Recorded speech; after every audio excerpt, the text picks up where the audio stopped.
I've always loved the movies. As a film fan, my attention would instantly snap to the TV when I caught a commercial for an upcoming movie.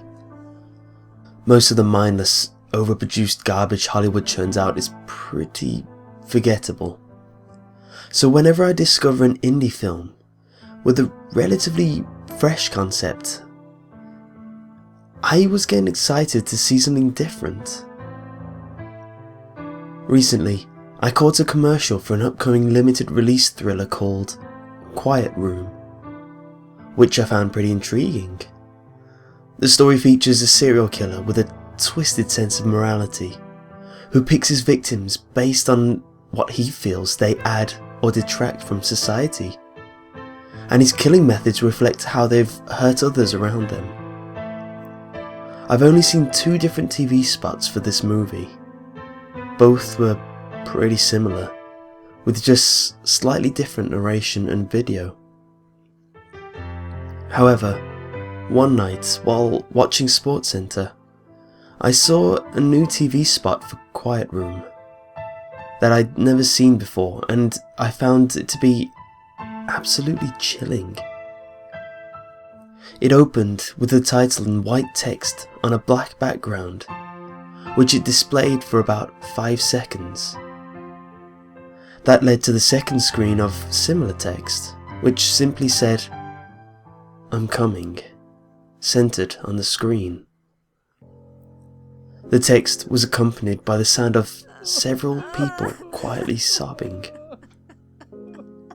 Upon looking closer, I could make out about 6 dark silhouettes of people in the background. There were no film clips in this spot, nor was there a coming soon to theatres message. I found this to be pretty unsettling, but probably a viral marketing tactic.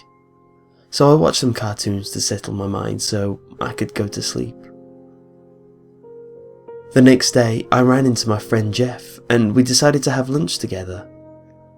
Our conversation eventually led to this bizarre and creepy commercial I saw during SportsCenter. I was shocked to hear that Jeff had also been watching SportsCenter last night, but didn't see the same commercial. Instead, he saw one of the original TV spots. I protested and described it in detail, but he had no clue what I was talking about. Naturally, this left me a little rattled regarding what I saw, but a few days elapsed and I found myself getting back to my normal routine, which included my daily SportsCenter fix.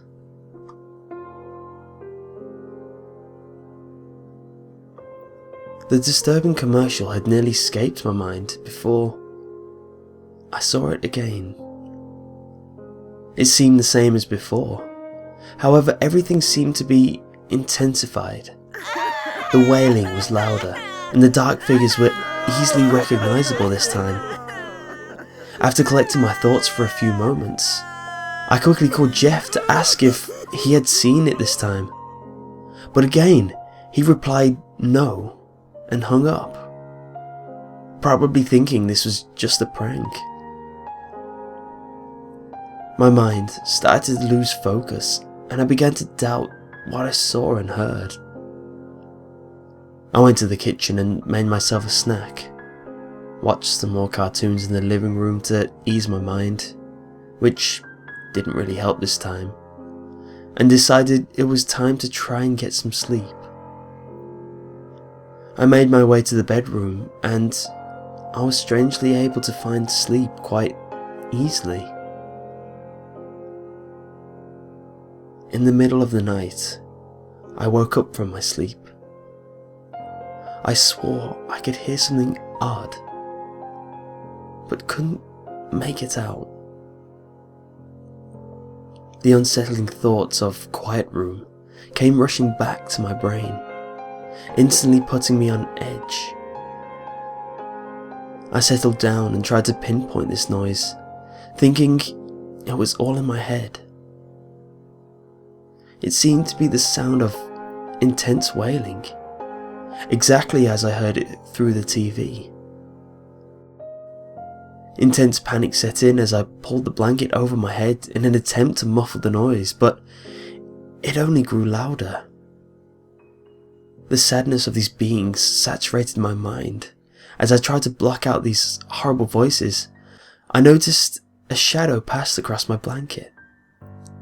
But I was too afraid to pull back the sheets to see if it was just a bird flying by my window or something sinister lurking inside my room.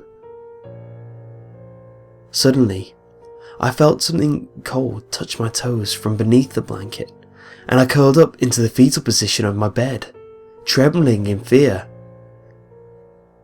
A few moments passed before the blanket is ripped out of my grasp, and I could see what had entered the room. The image of a black figure stood at the side of my bed. There were no ears, no nose, or eyes on its head. A wide, grinning mouth was its only defining feature. The urge to scream filled my mind, but nothing escaped my mouth. The creature seemed to soak up the terror I've been saturated with before it cocks its head gently to the side and thrusts a sharp, piercing claw into my chest. I managed to catch one last glimpse of the creature standing over me, as if utterly satisfied, before everything went silent and black. I woke up lying on the floor. I didn't know how much time had passed, but it was still obviously pitch black outside. I grasped my chest where I was attacked by the creature and found no wound and no blood. Normally, I would give a sigh of relief since I realised it was simply a nightmare and I fell out of bed. But all I could feel was dread and intense sadness. The type of headache you feel the moment you discover a loved one has died. I picked myself up and stumbled to the light switch, but I couldn't find it. The only light coming in was the window. As I examined it, it was far larger than normal and looked otherwise abnormal.